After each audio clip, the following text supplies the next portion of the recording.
Class 8 NCERT Science Chapter 14 Chemical Effects of Electric Current. Conductors and insulators. Material which conduct electricity are called good conductor of electricity. ऐसे material जिनके through electricity easily pass कर सकती है वो good conductor है, जैसे कि आपका iron, copper, aluminium, human body etcetera.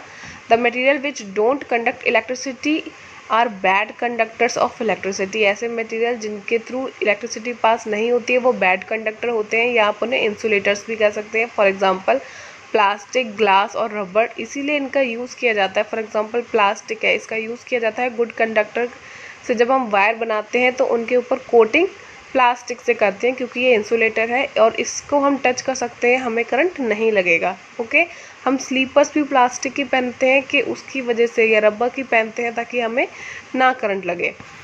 Do liquid conduct electricity. क्या लिक्विड से भी इलेक्ट्रिसिटी कंडक्ट हो सकती है? यस. प्योर वाटर और distilled water is a poor conductor of electricity. अगर हम बात करें ऐसे पानी की जो बिल्कुल प्योर है, डिस्टिल्ड वाटर है, तो वो तो पुअर कंडक्टर है इलेक्ट्रिसिटी का. But the presence of even small amount of impurities makes water a good conductor. लेकिन अगर पानी में थोड़ी सी भी इम्प्योरिटीज़ हैं तो वो गुड कंडक्टर बन जाएगा इलेक्ट्रिसिटी की. फॉर एग्जांपल जो आपका टैप वाटर होता है, नलों में पानी आता है, वो क्या है? Good conductor of electricity. As it contains ions through which conduction take place. क्योंकि इसके अंदर आयंस होती हैं जिससे के थ्रू कंडक्शन होता है. और कंडक्शन क्या होता है ये देख लेते हैं. Conduction is the process by which heat energy is transmitted through collision between neighbouring atoms और मॉलिक्यूल. कंडक्शन वो प्रोसेस है जिसमें हीट एनर्जी ट्रांसमिट होती है, यानी कि एक जगह से दूसरी जगह जाती है थ्रू कॉलिजन, यानी कि जो एटम्स होते हैं वो क्या करते हैं, बार बार एक दूसरे से टकराते रहते हैं. बिटवीन नेबरिंग एटम्स, यानी कि एक दूसरे से टकराते हैं और हीट एनर्जी को आगे फॉरवर्ड करते हैं. Conduction occurs mostly in solid and liquid. ज़्यादातर ये सॉलिड और लिक्विड में होता है क्योंकि सॉलिड बहुत क्लोजली पैक होते हैं, तो यहाँ पे एक मॉलिक्यूल से इजीली कोलाइड करते हुए जो हीट एनर्जी है दूसरे में पास कर जाएगी. जो लिक्विड होते हैं उनमें भी होता है क्योंकि इसमें भी पार्टिकल्स क्लोजली पैक्ड होते हैं, जबकि जो गैसेज हैं उसके पार्टिकल्स बहुत दूर दूर होते हैं. Hence, water from taps, well, ponds, rivers, sea, lakes, etc. conduct electricity as they contain impurities. इसलिए कहा जाता है कि वो जो पानी हमें मिलता है घर के नलों में, कुओं में, तालाबों में, नदियों में, नालों में, वो इलेक्ट्रिसिटी कंडक्ट करता है क्योंकि उसमें बहुत सारी इम्प्योरिटीज़ होती हैं. Most liquids that conduct electricity are solution of acid, base and salt. ज़्यादातर लिक्विड जो कंडक्ट करते हैं इलेक्ट्रिसिटी वो क्या होते हैं? सॉल्यूशन होते हैं एसिड के, बेस के या सॉल्ट के. Ions are group of atoms with a positive और नेगेटिव चार्ज. यहाँ पे हमने बात करी थी आयंस की, तो आयंस क्या है? ग्रुप है एटम का जिसपे या तो पॉजिटिव चार्ज है या फिर नेगेटिव चार्ज है. These ions cause electrical conduction through the liquid. यही आयंस जो होती हैं जिन पे या तो नेगेटिव चार्ज होगा या पॉजिटिव, इन्हीं की वजह से जो इलेक्ट्रिक करंट है वो फ्लो करता है किसी लिक्विड से. A liquid that conduct electricity due to the presence of ion is called an electrolyte. वो लिक्विड जो इलेक्ट्रिसिटी को कंडक्ट करती है क्योंकि उसमें आयंस प्रेजेंट है उसे कहते हैं इलेक्ट्रोलाइट. प्रीवियस क्लासेस में हम देख चुके हैं कि इलेक्ट्रिक सर्किट किस टाइप का होता है. बेसिकली यहाँ पे एक वायर होता है और देन एक बल्ब होता है जो ग्लो करता है. अगर हम जिसे चेक कर रहे हैं मटेरियल को, वो गुड कंडक्टर है इलेक्ट्रिसिटी का. एंड देन यहाँ पे एक बैटरी अटैच होती है और ये क्लोज सर्किट होता है वायर का. तो हमने बेसिकली यहाँ क्या किया है, वायर के जो दो हिस्से हैं, दो सिरे हैं, उन्हें इस सॉल्यूशन में डिप किया है. ये सॉल्यूशन है लेमन जूस का. तो अगर ये गुड कंडक्टर होगा इलेक्ट्रिसिटी का तो क्या होगा? बल्ब ग्लो करेगा. A material may conduct electricity, it may not conduct it as easily as a metal. हो सकता है कि कोई हम ऐसा मटेरियल चेक कर रहे हैं जो इलेक्ट्रिसिटी कंडक्ट तो कर रहा है, यानी कि जनरेट तो कर रहा है, लेकिन उतनी नहीं कर रहा जितनी मेटल्स करते हैं. As a result the current of the tester may be complete and yet the current through it may be too weak to make the bulb glow. हो सकता है कि करंट इतना वीक हो कि करंट तो जनरेट हो रहा है उस सॉल्यूशन से, यानी कि वो लिक्विड कंडक्ट करती है इलेक्ट्रिसिटी, लेकिन जो करंट जनरेट हुआ है वो इतना वीक है कि जो हमारा बल्ब है, जो टेस्टर है, वो ग्लो ही नहीं किया. और अगर ग्लो नहीं करेगा तो हम क्या करेंगे? अपनी ऑब्जर्वेशन गलत लिख देंगे. और ग्लो बल्ब तब करता है जब उसका फिलामेंट हीट अप होता है, ठीक है ना.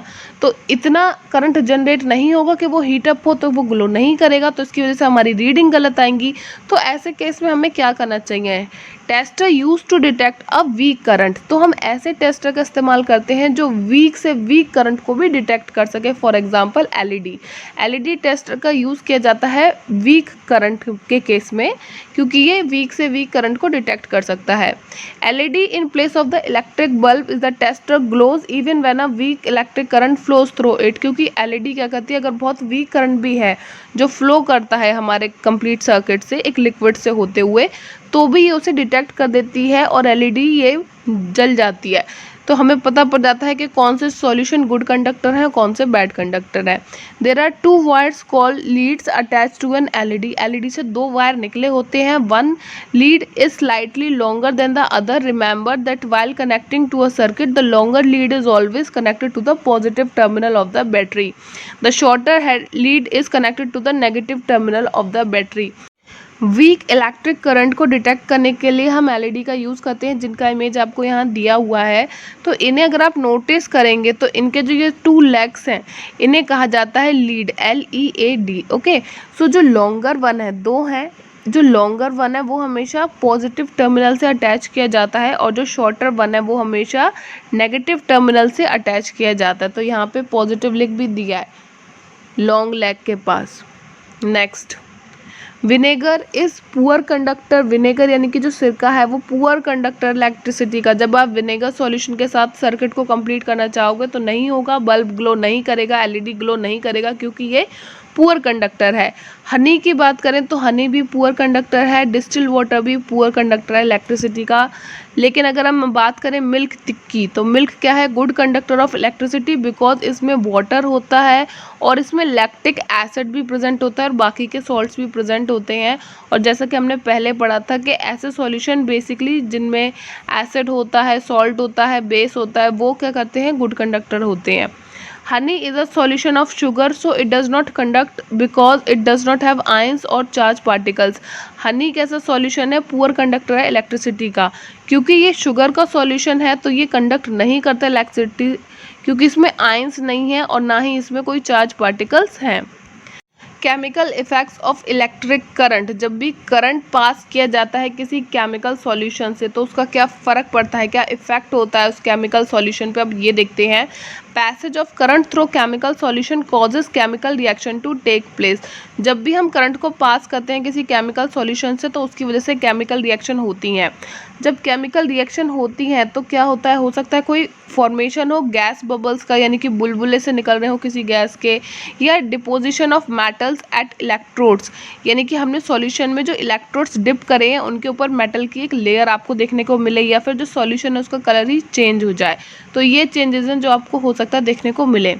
In 1800, British chemist William Nicholson had shown that if electrodes were immersed in water and a current was passed, bubbles of oxygen and hydrogen were produced. Oxygen bubble formed on the electrode connected to the positive terminal of the battery and hydrogen bubbles formed on the other electrode.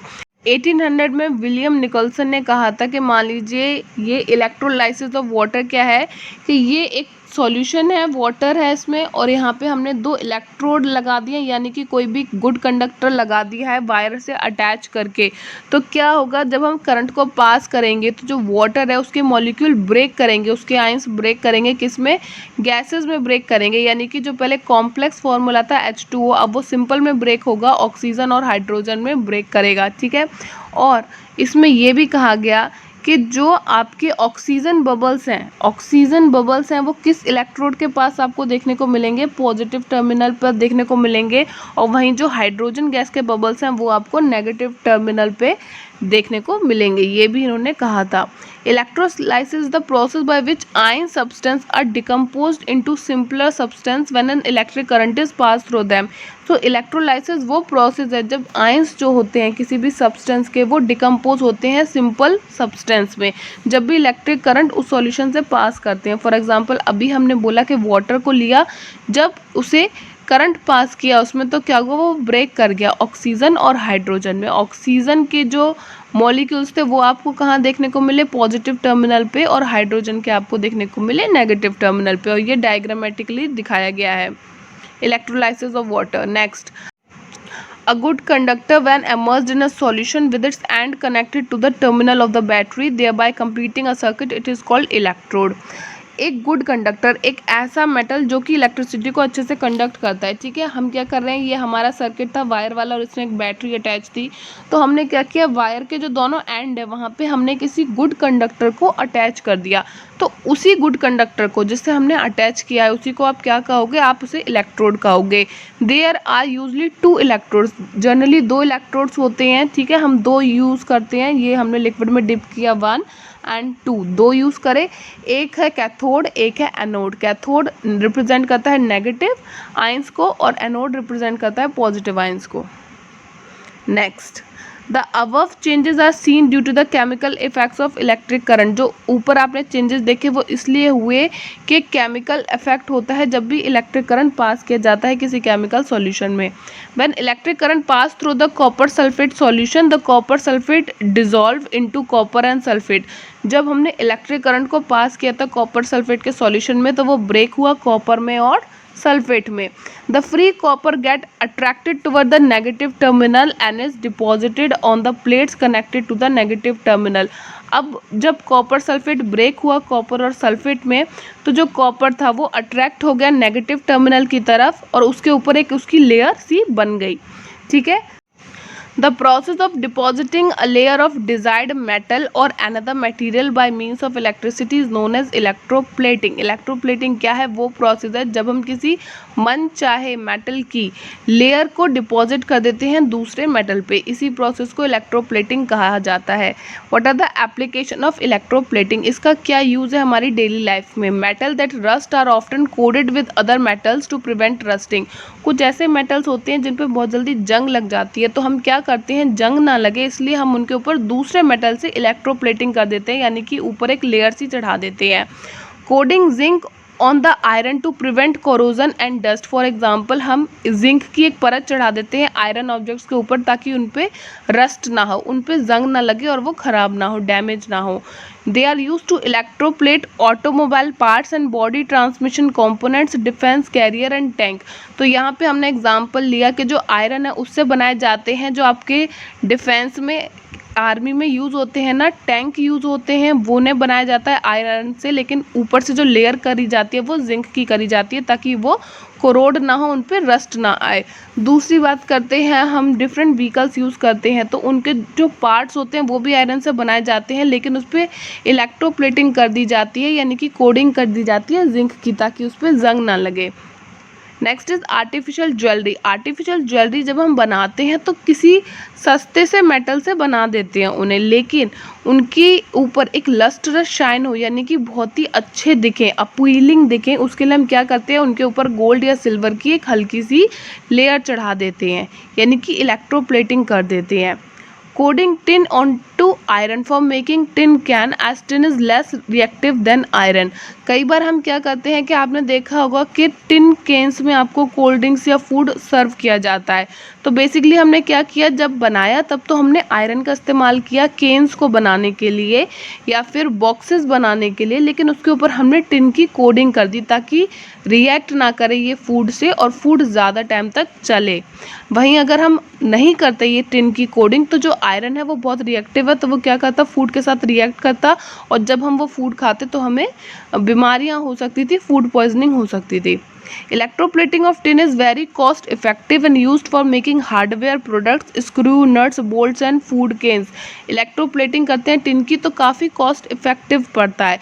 पूरा box हम tin का नहीं बना सकते, हमें बहुत घाटा होगा, लेकिन ऊपर एक लेयर चढ़ा देना काफ़ी कॉस्ट मैनेज कर देता है उस प्रोडक्ट की, तो इसलिए हम इलेक्ट्रोप्लेटिंग करते हैं टिन की। और आजकल ये यूज़ किया जाता है, जो स्क्रू होते हैं, नट्स होते हैं ना, आपके नट बोल्ट्स होते हैं या आपकी फूड की केन्स हैं, तो बनी तो आयरन की होती है लेकिन ऊपर से टिन की कोडिंग होती है। Next is chromium.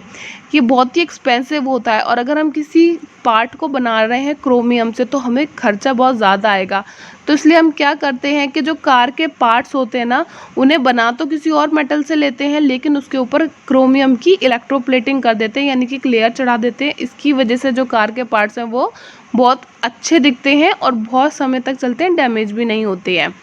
It has a shiny appearance and does not crore. उन पे एक शाइनी अपीयरेंस भी होती है क्योंकि ऊपर से हमने क्रोमियम से प्लेटिंग करी है और ये बहुत समय तक इन पे जंग भी नहीं लगती और ये ख़राब भी नहीं होते। Next is fill in the blanks. Most liquid that conduct electricity are solution of dash acid base and salt. ज़्यादातर लिक्विड जो इलेक्ट्रिसिटी को कंडक्ट करते हैं वो कैसे सॉल्यूशन होते हैं, एसिड के, बेसिस के और सॉल्ट के। The passage of a electric current through a solution causes chemical effects. जब भी करंट को पास करते हैं किसी सॉल्यूशन से तो क्या होता है, केमिकल रिएक्शन होती है, केमिकल इफेक्ट्स आपको देखने को मिलते हैं, या तो बबल्स देखने को मिलेंगे या सॉल्यूशन का कलर चेंज हो जाएगा, तो ये सब चीज़ें आपको देखने को मिलेंगी। If you pass current through copper sulfate solution, copper get deposited on the plate connected to the negative terminal of the battery। अगर आप करंट को पास करेंगे कॉपर सल्फेट के सॉल्यूशन से तो वो ब्रेक करेगा कॉपर और सल्फेट में, और जो कॉपर है वो डिपॉजिट हो जाएगा नेगेटिव टर्मिनल पे। The process of depositing a layer of any desired material or another material by means of electricity is called electroplating। वो प्रोसेस जब हम अपने मन चाहे मेटल की एक लेयर को डिपॉजिट कर देते हैं, एक लेयर को चढ़ा देते हैं दूसरे मेटल पे, उसी प्रोसेस को इलेक्ट्रोप्लेटिंग कहते हैं। That was all, thanks for watching.